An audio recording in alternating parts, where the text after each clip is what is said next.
জীবনটাকে সুন্দর করতে হলে প্রচুর পরিমাণে আপনাকে টাকা ইনকাম করতে হবে।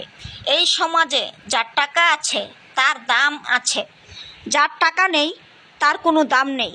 এই সমাজের সমাজ যার টাকা নেই তাকে কোনো মূল্যায়ন করে না। তাই আমি বলবো, জীবনে প্রচুর পরিমাণে টাকা ইনকাম করুন। টাকা ইনকাম করলে এই সমাজও আপনাকে দাম দেবে, এই সমাজের মানুষও আপনাকে মূল্যায়ন করবে। তাই আমি বিপদে পড়ে দেখেছিলাম যে বিপদে পড়লে মানুষকে কতটা অবহেলা করতে পারে। আমার যখন টাকা ছিল আমি সবার কাছে দামি ছিলাম, যার কাছে হাত বাড়াতাম তার কাছেই পেতাম। আর যখন একটু অভাবে পড়লাম কারো কাছে আর হাত বাড়ালে 500 টাকাও আমি পাইনি। কিন্তু আমি আল্লাহর উপর বিশ্বাস রেখেছিলাম, কারণ আমি যে কয়বার জীবনে বিপদে পড়েছি প্রত্যেকবার আমার আল্লাহ পাক আমাকে বিপদ থেকে উদ্ধার করেছে। তাই আমি ঝড় তুফান আমার জীবনে আসেছিল, তারপর আমি আল্লাহর উপর বিশ্বাস রেখেছি যে আল্লাহ ঠিকই আমাকে এই বিপদ থেকে উদ্ধার করবে এবং আমি আবার ইনশাল্লাহ প্রতিষ্ঠিত হব। জীবনের সাথে যুদ্ধ করে এই পৃথিবীতে বাঁচতে হয়। তাই আমি বলবো সবাইকে আল্লাহর উপর বিশ্বাস রেখে, ঈমান ঠিক রেখে সৎ পথে চলে প্রচুর পরিমাণে টাকা ইনকাম করুন। তাহলে এই সমাজেও দাম পাবেন, সমাজের মানুষের কাছেও দাম পাবেন।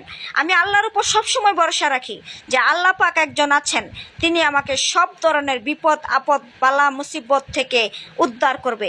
কিছু কিছু মানুষ আছে একটু কষ্ট পেলে আত্মহত্যা করে, সুসাইড করে, কিন্তু এগুলো ঠিক না। কারণ কয়দিন আগে আমি টিকটকে দেখলাম কিয়া নামের একটি মেয়ে আত্মহত্যা করেছে। ওই কিন্তু বয়স কম, যে ছেলেটার সাথে সম্পর্ক করেছিল ওই ছেলেটার নাকি বউ ছিল, ওই জানতে পেরে পরে আত্মহত্যা করে। কিন্তু না, আমার মতে আত্মহত্যা করা ঠিক হয়নি।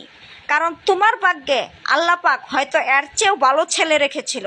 কারণ তুমি যে ছেলেকে ভালোবেসেছো সে তোমার সঙ্গে প্রতারণা করেছে। আল্লাহ পাক বলেছেন বিপদের সময় যে ধৈর্য ধরে ধৈর্যশীলদের জন্য রয়েছে পুরস্কার। তাহলে অবশ্যই আমি এই কথা বিশ্বাস করি, আল্লাহর কালাম বিশ্বাস করি যে বিপদে পড়লে অবশ্যই ধৈর্য ধারণ করতে হবে এবং ধৈর্য ধারণ করলে ধৈর্যশীলদের জন্য আল্লাহর তরফ থেকে অনেক অনেক ভালো পুরস্কার আছে। আমি জানি বিপদে পড়লে আসলে ধৈর্য ধরা অনেক কষ্টের, কারণ আমি মাঝখানে অনেক বিপদে পড়েছিলাম।